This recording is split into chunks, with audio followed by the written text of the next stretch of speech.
Halos wala nang langis dito si Diwata. Buti na lang pinalitan na natin at super dark chocolate na yung kanyang langis. Sa mga gantong pagkakataon, talagang masisira ang ating motor pag hindi natin ito naalagaan, especially sa usapang langis. Kaya sa video natin na to, papalitan natin ng kanyang coolant at yung kanyang langis para siguradong sure na okay etong si Diwata. Medyo gahol at medyo paspasan na yung pagbuo natin dito kay Diwata dahil medyo nalalapit na yung kanyang motor show na gusto ko sanang salihan, kaya pwede ba akong humingi sa inyo ng puso para mas lalo kaming ganahan ni Diwata na makaabot sa February 23. Kaya tara, samahan nyo kami sa video na to at papaandarin na natin si Oplan Diwata 125. So today, another day na naman para dito kay Diwata.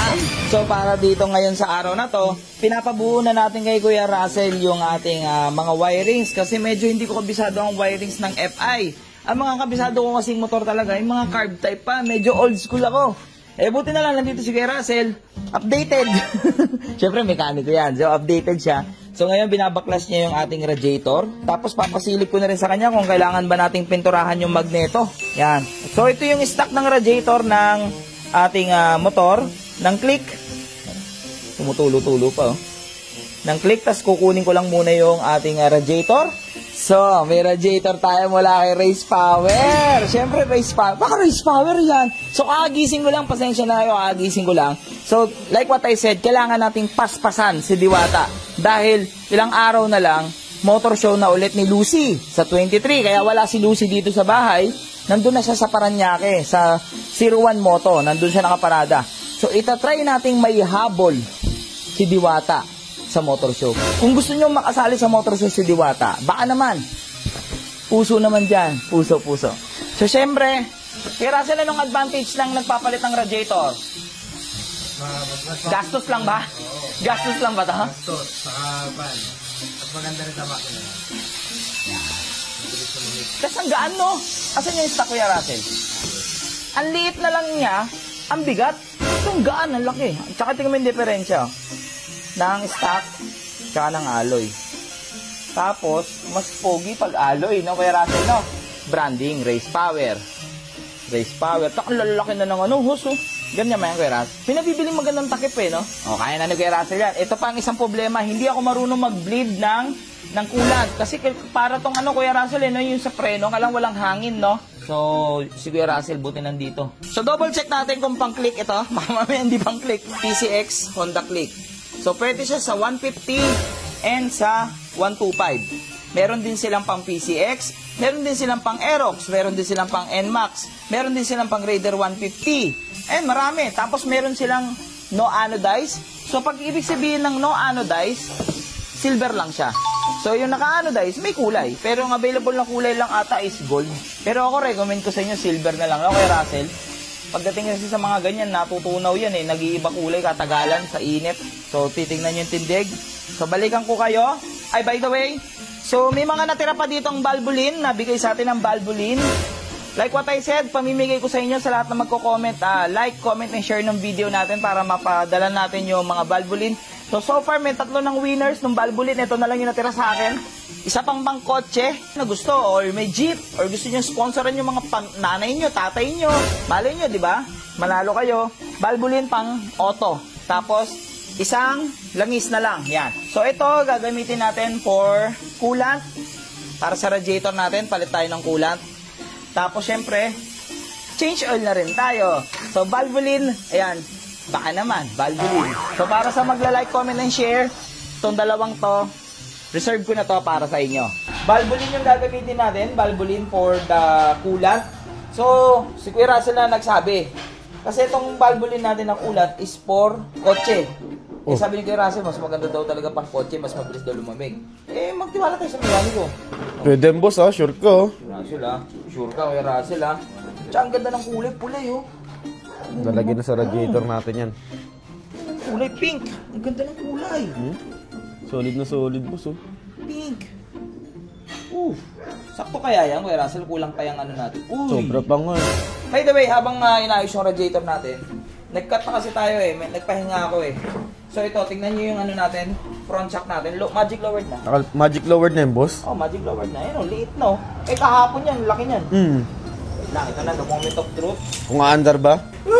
Wag naman. Wag naman. Downside ng isang FI. Sa FI kasi, napakalaking bagay nung Battery. Hindi, yung Odo, no, Kuya Russell, no? Yung engine, ano ba ta? Engine error. Check engine. Sa ARB wala namang ganyan eh. Yun. Uy, ano problema? Woo! Kala ko boss, di na andar eh. So yan yung ano, ngayon at least ngayon, kahit paano, dati kasi dun sa PCX ko, pinagawa ko yun, hindi ko pinanood eh. At least ngayon, mawawala na ng extra kita sa akin si Kuya Russell kasi marunong na magkabit ng radiator, hindi ko na siya tatawagin. Ikaw na lang na boss. Nala. Pero kasi ito yung problema dyan, ayun o. Ewan ko, close up mo sa ano. Yun o, may bula. Ayun o. Yan o. Yung bula na yan, ewan ko, kita malapit. Para sa mga hindi pa nakakaalam, may bula yan. Hindi lang yung kita pero ayun o. Bumubula-bula, ang dami ayun o. So dapat, yung bula niyan, mawala. So, bibleed pa ni Kuya Russell yan. So, medyo matagal to. Antayin natin. Idle lang yung motor. Kailangan makuha natin yung certain heat niya eh. Bago talaga humigop eh. Yung, Sabi daw ni Kuya Russell, nagbibig pa yun ba? Okay, si Kuya Russell, chill lang oh. Ayun, pag hinahawakan mo yung yung hose, mainit na. Pero, kailangan mahit nung makina yung yung init, no? Dito mo nga wag. Daming bulaw. Daming bulaw, ayun oh. Ayun, ito yung malapit mo. Wadat mawala yan. Lilit na bula. Parang sa kotse lang, dapat di ba pasabi nga nila pag bibili ka ng second hand na motor, sa kotse, dapat bubuksan mo yung hindi bumubula, di ba? Ganon din sa motor. So dapat yan, walang bula yan. So hindi basta-basta rin maglagay ng pero ngayon, ayan, may idea na kayo, para pwede nyo na rin i-DIY yung mga motor ninyo. Kahit di na pumunta sa motor shop no boss? Oh, tapos syempre, pagka pagka wala ng bula yan, tsaka tayo magre-refill ulit. Tapos okay na yun. So antay lang muna tayo, balikan ko na lang muna kayo.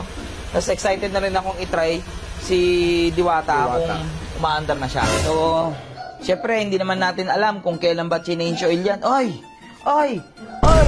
Ano yan? Ano yan?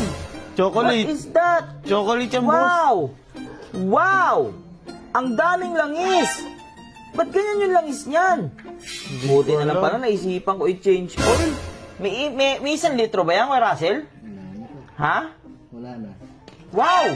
Ayun na lang yung langis ng ng Diwata. Wawa ka naman. Grabe yung langis, napakarami Oh, wala pa. Hindi lumulubog. Yung washer, sakto lang ilalim. Wala na yung Russ. Tingin mo, tansya mo dyan, mga ilan na lang yan? Siguro wala pang kalating baso. Wala pang kalating baso? Grabe naman yung langis niya. Oo, kaya pala parang kulang na yung langis na Napiltik muna siya. Buti na lang naisipan ko i-change oil. Valvoline. Buti na lang meron tayong Valvoline. Sakto to, Kuya Russell, ng scooter engine oil Synthetic blend. 1040. Ano yung big sabihin ng 1040? Yung lapot, no? Lapot and labnaw. Tama ba? Lapot and niya. 800 ml ang langis ng isang click 125. Tingnan mo naman yung langis nito. Ilan na lang yun, boss? Kung isasalin ko to sa baso Yung kukuha ang baso Kukuha ang baso. Antayin mo. Wait lang Sige. Tingnan mo. Sige. Salin natin.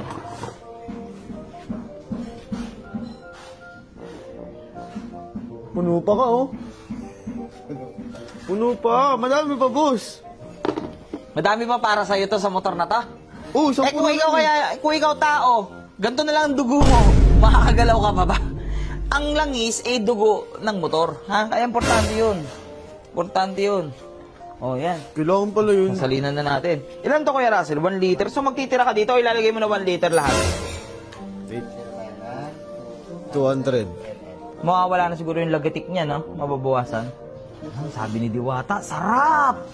Nasalinan ako! Sarap! So bago na langis, bago radiator, bagong magic lowered. So ngayon, the moment of truth, siyempre susubukan natin siya kung kamusta na yung riding kasi 'di ba sabi nyo, nabengkong daw 'di ba? Titingnan natin yan kung kamusta. Pero bago natin pasukan ng testing, ng test drive, pasukan muna natin ng kapirasong montage.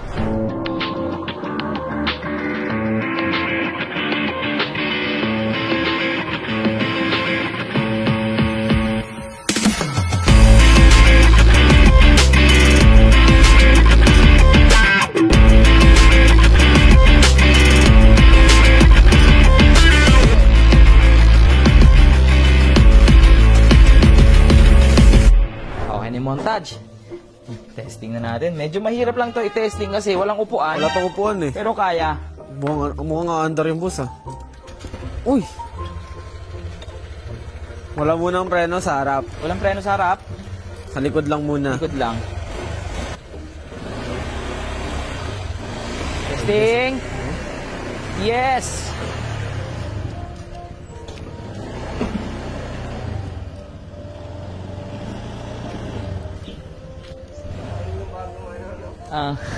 Pogi. Binibuild natin, oh. Smooth gags, di. Ang ganda nung shock sa likod. Ang lambot na, Oh, boss. so yung magic lower natin, functional. Functional Oh, talaga. functional. Lapit mo, tingin mo. Lapit mo. Kahit magic lowered. Nagalaw, no? Ha? Ayos ba yung magic lowered? Isa pa.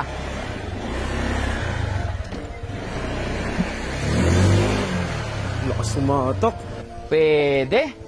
Bengkong daw, boss. Ha? Parang di naman bengkong, ano? Bengkong ba? Wala. Bahala kayo sa buhay nyo. Ayan. So, Straight ayan, na papusuan straight, na lang ng video natin.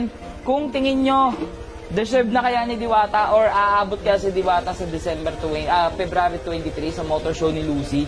Sana makaabot. So, hanggang dito na lang to. Uy, gumagana lahat. Gumagana Ibig lahat. sabihin, gumagana yung harness kasi sinide-stand ko Sinide-stand, namatay. namatay. So, abangan lang natin yung pipe. Wala pa kasi yung pipe ni Diwata. Pero hindi yan yung pipe ko, hindi yan yung pipe ko. Hindi yan yun. Nilagay lang namin yan kasi syempre para Andar. marolling natin. So, yung upuan din natin, surprise ko rin sa inyo. Pinagawa ko yung upuan ni Diwata. So, papakita ko sa inyo yung upuan. Hanggang dyan na lang tong video natin. So, again, papusuan na lang ulit para kung maaabot kami sa February 23 at kung kamusta yung mga parts na bago ni Diwata dito. So, hanggang dyan na lang.